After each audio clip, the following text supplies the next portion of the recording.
이용주 뉴스캐스터와 함께합니다. 어서 오세요. 안녕하세요. 자, 어떤 내용인가요? 아파트 입구를 차로 막는 주차 테러에 이례적인 사이다 결말이 나왔다는 이슈입니다. 사이다요? 예. 어땠는데요? 시원했습니다. 네. 자, 사연 이렇습니다. 지난 7일 오전 5시 35분쯤에 인천 서구 모 아파트에서 30대 A씨가 지하주차장 입구 앞에 차량을 세워두고 사라졌다고 합니다.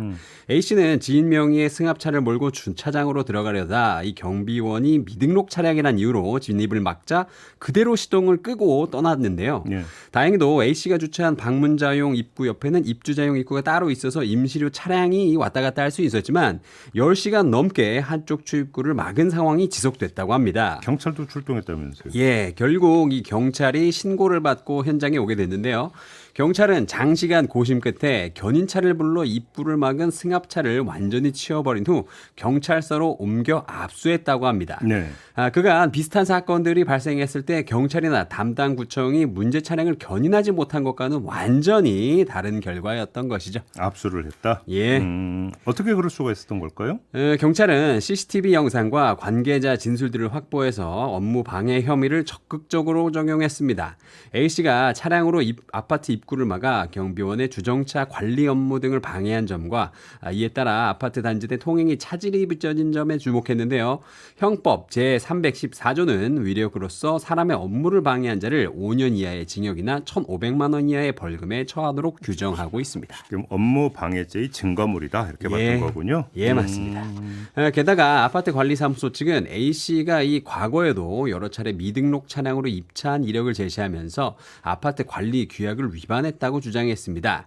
이에 경찰은 운전자와 계속 연락이 닿지 않자 긴급히 압수해야 할 필요성이 있다고 보고 차량을 견인 조치한 뒤에 이 법원으로 사후 압수영장을 발부받았다고 합니다. 그 전에도 비슷한 사례가 좀 있지 않았나요? 예, 그렇죠. 이와 비슷한 가장 유명한 사건은요. 많은 분들이 알고 계신 송도 캠리 주차 사건입니다. 네. 주차 테러의 존재를 알린 이 상징적인 사건인데요. 2018년 8월에 인천 송도의 한 아파트에서 캠리 차주가 주차 위반 경고장 부착에 반발해서 이 아파트 입구를 차량으로 막았던 일이 있었습니다. 네. 당시 해당 아파트 주민들은 A씨의 차량에 항의 메시지가 담긴 포스트잇을 붙이고 인터넷에 글을 올려서 사건을 공론화시켰는데요. 네. 결국 사건 발생 나흘째에 차주가 사과를 하면서 차량을 옮길 수 있었습니다. 이 사람 그거 어떻게 됐어요? 그래서? 마지막으로 이분한테 들렸던 소식이 2018년 12월에 일반 교통 방해와 업무 방해 혐의로 이 징역 6개월에 집행유예 2년을 선고받았다는 내용이었습니다. 예. 무겁는데요. 아무튼 이런 무개념 주차 테러는 그 뒤로도 계속 일어났습니다. 지난해 6월에는 인천 남동구 논현동 상가 건물에서 40대 남성이 관리비 문제로 갈등을 빚다가 주차장 출입구를 일주일간 막기도 했고요. 지난달 대구 아파트에서도 한 입주민이 자신의 명의가 아닌 차량을 등록해주지 않는 관리사무소 방침에 앙심을 품고 이틀간 주차장 입구를 막기도 했습니다. 이렇게 막아도 바로 조치가 안 되는 경우도 좀 종종 있었던 거잖아요. 네, 그렇죠. 이런 일이 며칠씩이 계속돼도 경찰과 담당구청이 쉽사리 문제의 차량을 견인하지 못했던 이유는요. 아파트 내 도로가 사유지여서였습니다. 도로교통법상 주차금지 구역에 이 차를 댈 경우에는 차량 이동 명령을 내릴 수 있지만 네. 아파트 내부 통로는 이런 규정이 적용되지 않기 때문인데요. 또 자동차 관리법상 무당방치 차량을 강제 견인하려면 차량이 2개월 이상 방치되어야 하는 등 일정 요건을 충족해야 되다 보니까 사실상 즉각적인 대응이 불가능했던 거죠. 그러면 이번 사례가 강제 이동한 첫 번째 사례? 네, 그렇습니다. 예. 인천 서부경찰서 관계자는 관계자는 아파트 입구를 막은 차량을 강제로 이동 조치한 것은 전국 최초 사례라면서 네. 공익을 훼손하는 불법적인 행위에 대해서 앞으로 적극 조치하겠다라고 말했는데요.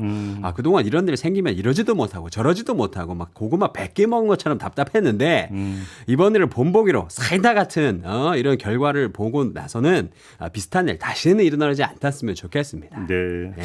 제가 옛날에 몇 년 전에 유튜브에서 본 적이 있는데 네. 불법 주차한 차량에 시민들이 합심을 해서 포스트잇을 사람으로 비하면 머리끝부터 발끝까지 다 붙여버린 거. 네. 그 혹시 영상 보신 기억 있어요? 봤죠. 그게 송도 캠리 사건이었죠. 아니, 예. 우리나라 말고 우리나라 말고요. 외국에서. 외국에도 그런 사람이 예, 있어요. 네. 제가 그걸 보면서 나와서 그 차주가 막 당황하던 모습 영상에 고스란히 찍힌 게 있더라고요. 그래서 아 저게 바로 응징이구나.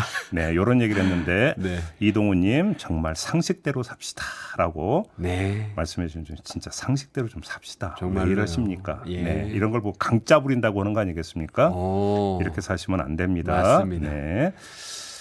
세게 나가야 사람들이 고칩니다. 법이 무서워야 법을 지킵니다. 강력하네요. 그러니까요. 근데 법 규정이 저렇게 돼 있다고 그러니까요. 하니까 법 예. 규정을 넘어서서 또 어떻게 세게 나갈 수는 없으니까. 그럼 법도 한번 좀 고칠 수 있는 부분이 한번 좀 돌아보는 계기가 됐으면 좋겠네요. 네, 맞습니다. 알겠습니다. 많은 사람들이 피해보고 있는 거잖아요. 한 그렇죠. 사람의 강짜 때문에. 아이, 참. 이건 아니죠. 아니죠. 네, 알겠습니다. 자, 이렇게 마무리하죠. 이용주 캐스터와 함께했습니다. 고맙습니다. 감사합니다.